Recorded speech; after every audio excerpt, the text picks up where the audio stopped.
안녕하세요. 남한직원 노재미쌍입니다. 이번에 또 좋은 소식을 가지고 왔는데요. 바로 제가 청소년 상담사 3급을 합격했습니다.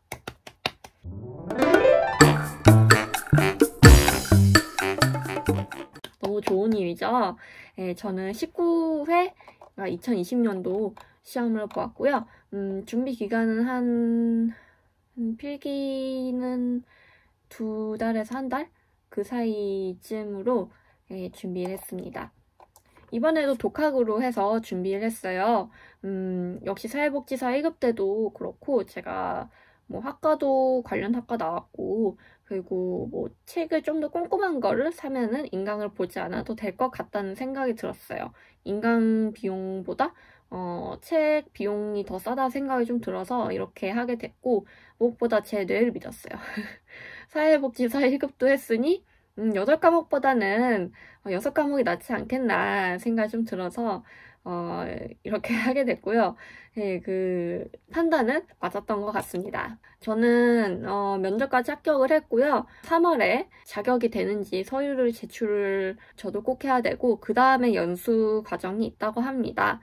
여러분들도 그 필기만 붙고 그리고 면접 떨어졌다 해도 꼭 내셔야 돼요. 아니면은 필기도 또 다시 보셔야 됩니다. 제가 이 청소년 상담사 3급을 따게 된 이유는 상담을 할 수 있다는 자격증이 있으면은 더 좋을 것 같았어요. 그리고 한국상담심리학회, 한상심. 한상심에서 발급하는 자격증을 따고 싶지만 뭐 제가 석사인 것도 아니고 하니까 일단은 청소년 상담사 3급을 따서 취직을 하는데 좀 더 도움이 되면 좋겠다라는 생각에 이런 자격증을 따게 됐고요. 이 자격증을 딴다고 해서 바로 그 취직을 할 수 있다는 아니에요. 그 관련된 봉사활동도 해야 되고 뭐 다른 교육도 받아야 되고 그런 게 차차 쌓이고 해야 내가 이 분야에 대해서 굉장히 관심이 많고 상담을 잘할 수 있는 자신감이 있다라는 그런 걸 좀 더 내비칠 수 있는 거잖아요. 그러니까 이 자격증 따는 과정은 이걸 따면 이걸 할 수 있어가 아니라 이 상담사 자격증을 땀으로써 상담을 할 수 있을 만한 그런 청소년에 대한 이해가 있고 그리고 전문적인 상담에 대한 지식도 있고 그런 자격이 있는 사람이다 라는 거 보여줄 수 있는 과정 중 하나인 거죠. 그래서 상담은 어쨌거나 그 이론적으로 아는 것보다는 경험이니까요. 네, 경험이니까 네, 너무 막 이거 따면은 취직되나요? 이렇게 생각하시기보단 내가 하기에 따랐다 이렇게 생각하시면 좋을 것 같습니다. 네, 그래서 이 자격증을 취득할 수 있는 요건이 몇 개 있는데요. 일단은 그 관련된 과목을 들으셔야 돼요. 그 과목이 내가 이술한 과목들이 맞는지 큐넷 통해서 좀 확인하시면 되고요. 커트라인은 뭐 최소 40점 넘겨야 되고요. 그리고 평균 60점을 넘어야 되기 때문에 8개에서 그 이상을 맞춰야 되는데 평균은 12개여야 된다. 이런 거죠. 그래서 문항수로 저는 더 기억이 더 잘 되더라고요. 그래서 문항수로 계산을 했고요. 필기 준비는 2개월 정도 했습니다. 1개월 정도는 이론을 보고 정리를 하는 시간을 가졌고요. 그리고 나머지 1개월 동안은 문제를 죽으러 풀었어요. 저는 교재를 어떤 걸 사용을 했냐면요. 시대고시 썼습니다. 시대고시 한 권에 끝내는 어쩌고랑 그리고 면접책이랑 따로 샀고요. 저는 사실 뭐 이론이 청소년 관련된 게 제가 잘 모르는 게 많아서 그래서 책을 좀 두껍고 양 많고 좀 정리가 꼼꼼하게 되어 있는 걸 찾았어요. 그래서 시대고시를 선택을 하게 되었고요. 이론부터 말씀을 드리자면 총 5개의 필수 과목과 그리고 2개 중에 하나를 선택해서 보는 게 있어요. 필수 과목부터 말씀드리면은 발달심리, 집단상담의 기초, 심리측정 및 평가, 상담이론, 학습이론 이렇게가 필수고요.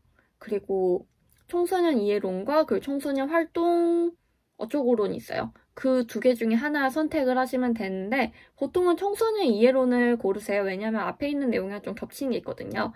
저도 그렇게 골랐고 너무 막 기간 얘기가 많이 나오고 해서 그런 내용은 면접 때는 도움이 되지만 네, 결국에는 뭐 시험 볼 때는 필기는 필기니까요. 저는 그렇게 준비를 했고요.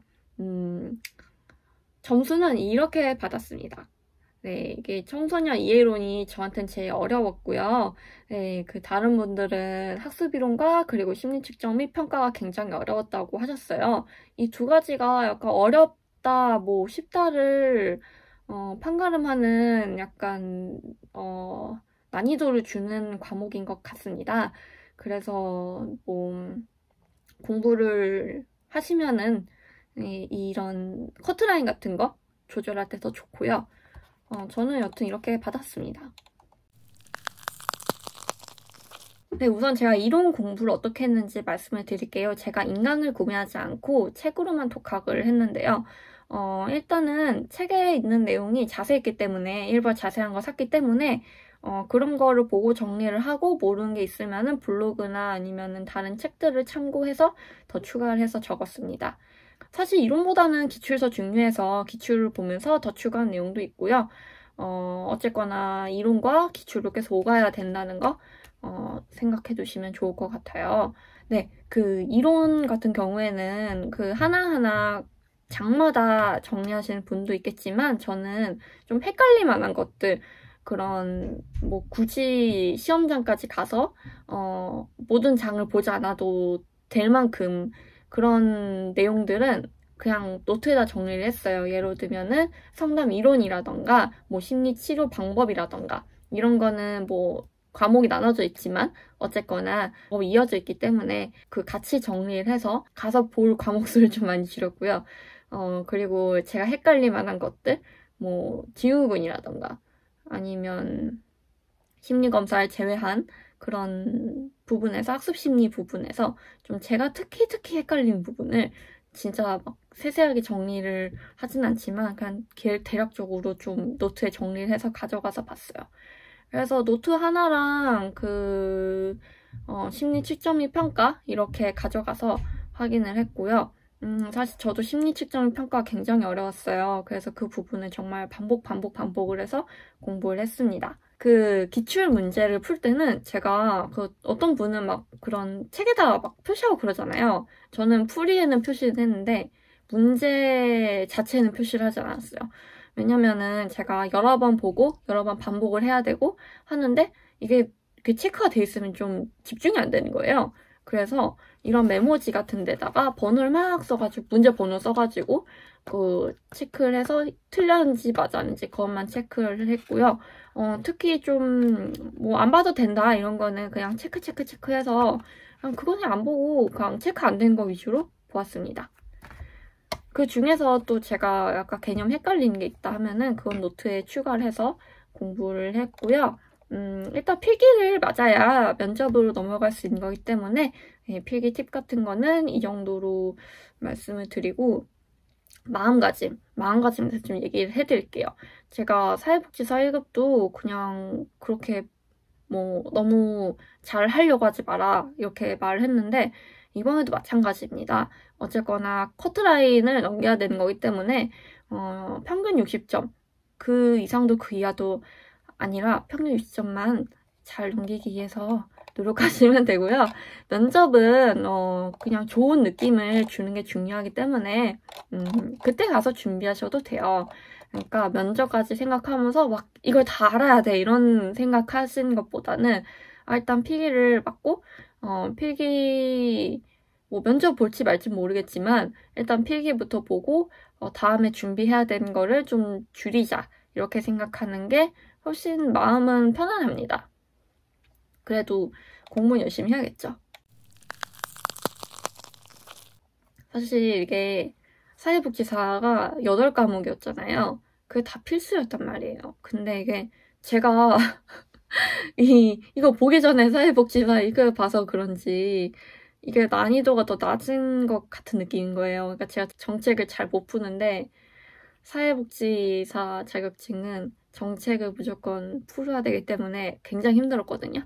근데 이거는 정책 얘기도 없고 그냥 뭐 심리검사 정도가 좀 어려운 거라서 좀 더 수월했던 것 같아요. 사실 문제 난이도로 보자면 사회복지사 1급보다 쉬웠고요. 임상심리사 2급이 더 어려웠던 것 같아요. 그래서 지금 임상심리사 2급 준비하고 있는데 네, 이거 잘해봐야죠. 아무튼 사회복지사 3급 필기 준비하시는 분들 모두 화이팅이고요. 필기 꼭 준비하신 만큼 잘 되시길 바랍니다. 그러면은 이 다음에 면접은 다른 영상으로 다시 만나 뵐게요. 안녕!